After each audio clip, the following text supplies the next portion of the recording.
형법 복습 영상이고, 원래는 형법은 이 복습 영상을 도입하지 않았는데 공부를 해보니 전 과목에 도입하면 좋을 것 같아서 이 미법성론을 시작으로 그 형법의 모든 파트를 영상으로 한번 담아보려고 합니다.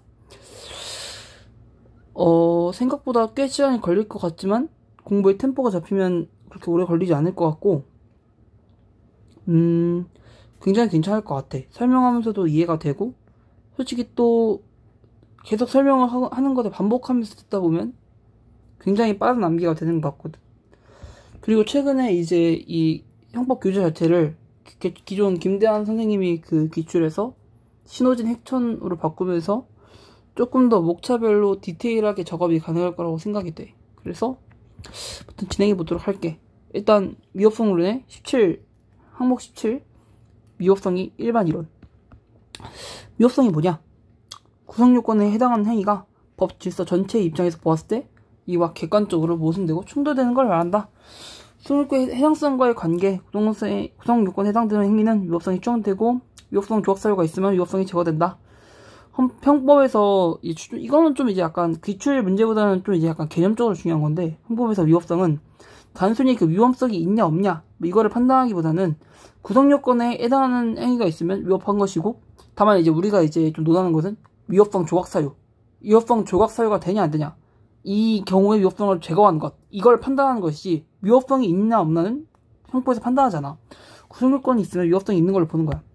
위법성과 책임과의 관계, 위법성은 행위 반가치를 판단하지, 하지만 책임은 비난 가능성을 묻는 행위자에 대한 반가치 판단이자, 그러니까 위법성은 나쁜 행동인가 이걸 이제 묻는 반면, 책임은 이제 나쁜 마음을 했는가, 즉 심정 반가치를 논하지. 이 개념은 위법성 조각사유의 전제사실에 대한 착오에서 또 논하니까 체크해 주도록 하고, 위법성 조각사유 정당화 사유, 그러니까 결국에 이제 두 가지가 있는 거지. 이 두 가지가 있어야 이제 우리는 긴급피난이나 정당방위로 인해 위법성이 조각되는데, 객정상 정당방위로 따지면 현재의 부당한 침해지. 그리고 두 번째 주정요, 주관적 정당한 요소, 즉 방위 의사가 있느냐, 이 두 가지가 합쳐져야 이제 우리는 이제 그 미법성이 조각되어 무죄라고 하지. 결국 이 주관적 정당화 요소의 그 주정요 학설을 보면 결국에 이 두 가지에서 모든 게 파생되는 거긴 해. 뭐 어떤 학설은 이 객관적 정당화 상황 갖고 판단을 하고, 어떤 사건은 또 예만으로 판단하고, 아니다 이 두 개를 모두 고려해야 된다, 뭐 결국 이렇게 가는 거야. 그래서 뭐 일단은 결국 주관적 정당화 요소에 대한 그 학설이 포인트지. 그 앞에 부분에 대한 기출 포인트는 사실 별게 없었어. 이 파트의 핵심은 이 학설에 대한 포인트인데, 결국 우연 방위, 우연 피난에 대해 얼마나 잘 이해하고 학설을 연결시킬 수 있는가, 그게 핵심이라고 보면 돼. 뭐 정당 방위 시 방위 의사를 필요로 하는지, 그러니까 이 정당 방위나 긴급 피난의 상황이 있을 때 이제 그 주관적 정당화 요소를 필요로 하는지 여부에 대해서 이제 우리 다투는 거야. 학설의 핵심은 이거야. 그리고 다수설은 필요설의 입장이고 주관적 정당화 요소에 필요하다, 그러니까 즉 필요설의 입장이고, 이 판례는 필요설의 입장을 취하는 것으로 보여. 뭐 이런 우연 방위에 대한 상황 보면 되고, 다시 한번 반복하지만 학설을 구분할 때 이 큰 틀에서 방위 의사가 필요한지 유무, 즉 주관적 정당화 요소가 필요한지 유무를 구분을 하는 거야. 우연 방위의 경우 현부침은 존재하나 방위 의사는 존재하지 않는 경우죠. 그러니까 현재의 부당한 침해가 있는 거야. 하지만 내 방위 의사가 없는 거지. 그런 케이스이기 때문에 이 불능미수범설하고 이제 이 불효설, 그러니까 필요설과 불효설, 필요 없다, 이 학설로 구분을 해볼 거야. 내가 이 표로 구분을 했는데 이 표가 굉장히 내가 만들어도 잘 만든 것 같거든. 핵심을 보면 세 번째 반복하지만 결국 핵심은 정당 방위가 성립하기 위해서 방위의사, 즉 주관적 정당화 요소가 필요한지 필요 없는지부터 시작하는 거야. 나는 정당 방위가 성립하기 위해 주관적 정당화 요소가 필요 없는 것 같아. 그러면 여기 두 가지로 나뉘는 게, 결국 이 필요 없다, 이 필요 없다는 거의 입장은 무죄야. 결국 같은 동일한데 두 가지 경우가 있어. 불효설, 방위의사 필요 없어, 불효설. 두 번째, 결과 반과치 이론론설, 나쁜 결과 반치 나쁜 결과거든. 근데 결과가 좋잖아, 그러니까 무죄인 거야. 이 결과 반과치로만 판단을 하는 거지. 근데 보면 여기서는 결과가 좋잖아. 왜냐면 이 결국 이 우연방위 상황에 대해서 우리가 논하는 거잖아. 우연방위 이 문제를 어떻게 풀래. 그런데 이 우연방위는 객정상은 있지만 그 주정료가 없는 경우잖아. 근데 이 객정상이 있으면 결과방가치가 배제된다. 그러니까 즉 나쁜 결과가 배제된다는 거고, 주관적 정당한 요소가 있으면 행위방가치가 배제된다고 해. 그러니까 나쁜 행위가 배제되는 거지. 그러니까 즉 객정상이 있으면 나쁜 결과가 아니고 좋은 결과가 되는 거고, 주관적 정당한 요소가 있으면 나쁜 행동이 아니고 좋은 행동이 되는 거겠지. 나쁜 행동이 배제되니까. 일본이 그걸 번역해 와가지고 이런 또 이중 부정어가 나오게 됐죠. 보통 뭐 이런 걸 떠나서 결국 이 결과만으로 판단할 게 결과가 좋네, 무죄, 불효설, 방위 의사가 필요 없어. 우리는 객정상으로만 고려를 할 거야. 그러니까 무죄.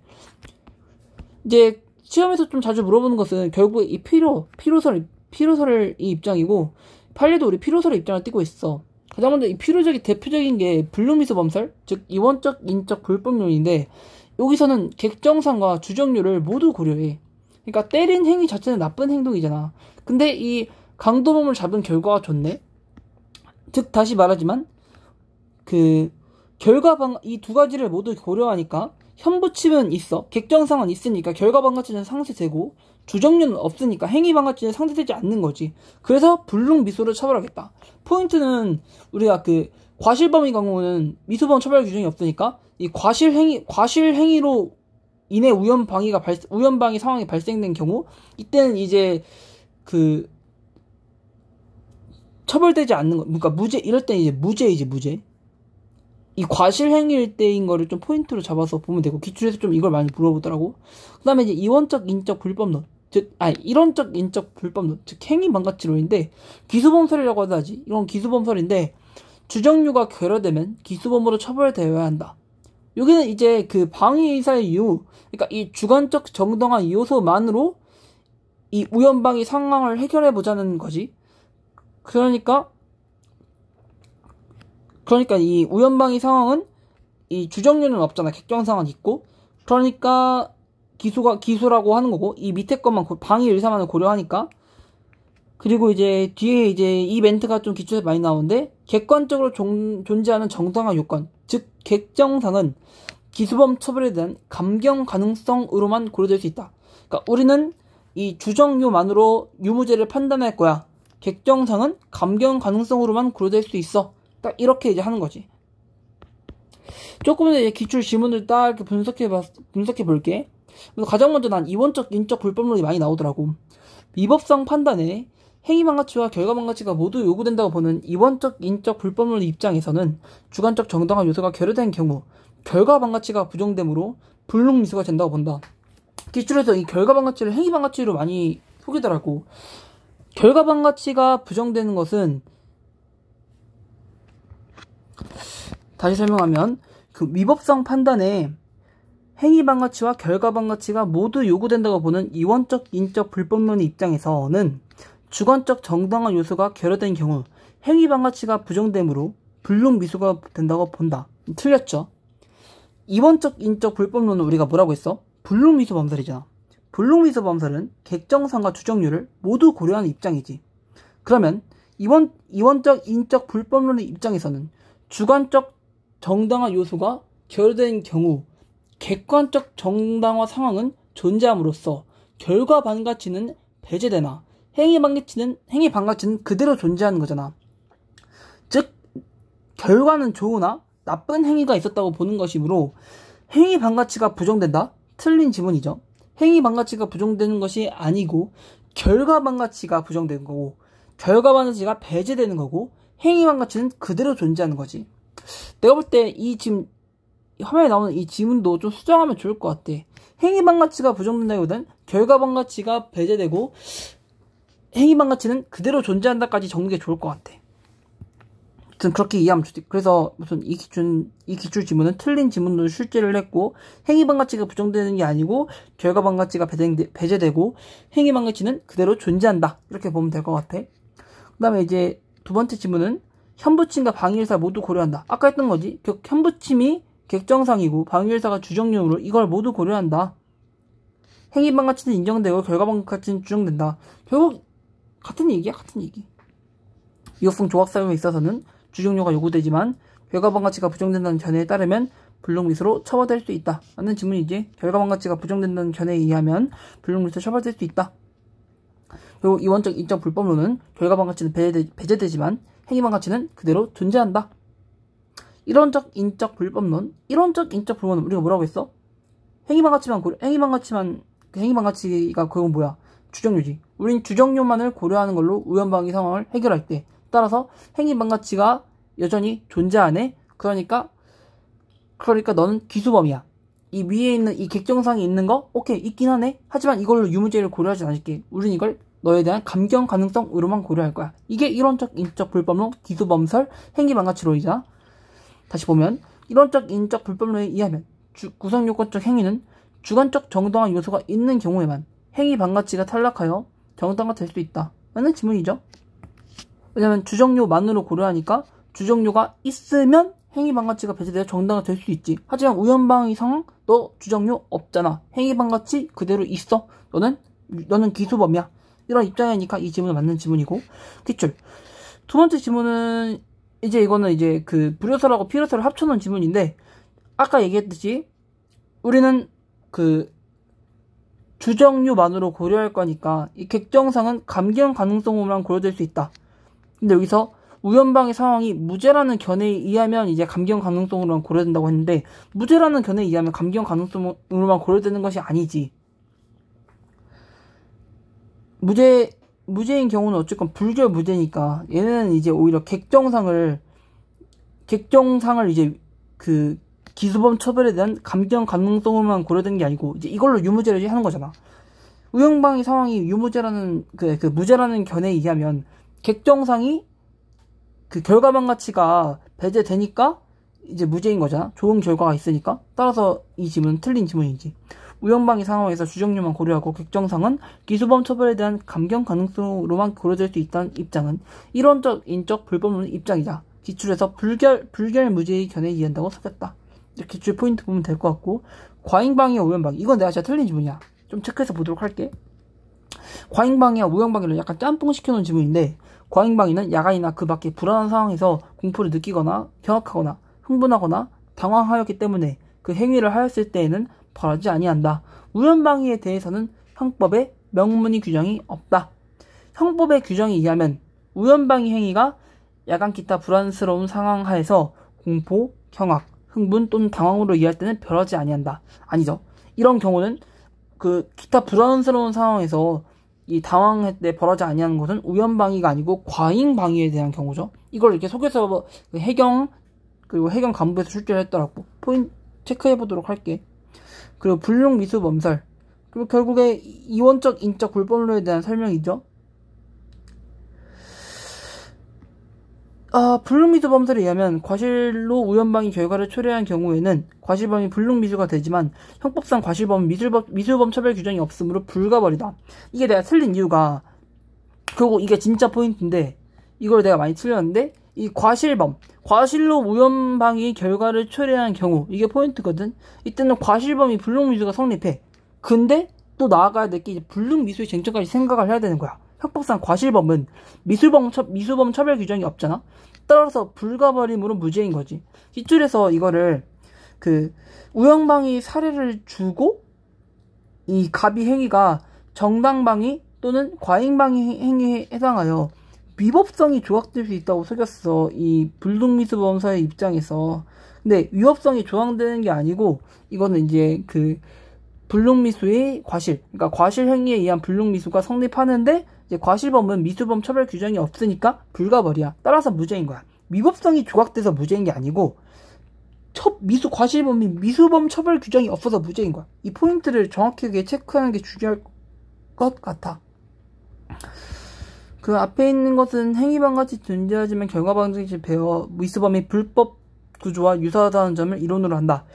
따라서 아까 그 얘기한 그 미수범 처벌 규정이 없으므로 불가벌이 됨으로 무죄라 했잖아. 그 과실행위에 의한 불능미수는. 따라서 또 비판까지 연결되는 거지. 따라서 불능미수범설에 대해서는 미수범 처벌이 없는 경우에는 처벌에 흠결이 발생할 수 있다는 비판이 제기된다. 획천에서 불효설에 해당하는 사례를 주고 불능미수범설이 비판을 선주를 술취해 속였어. 기출된 지문은 아닌 것 같은데 획천에서 다루었으니 체크하도록 하자. 주관적 정당화 요소에 대한 판례의 입장. 판례는 아까도 얘기했다시피 필요설의 입장이야. 따라서 방위 의사를 결여한 사안의 경우에는 정당방위가 성립될 수 없다.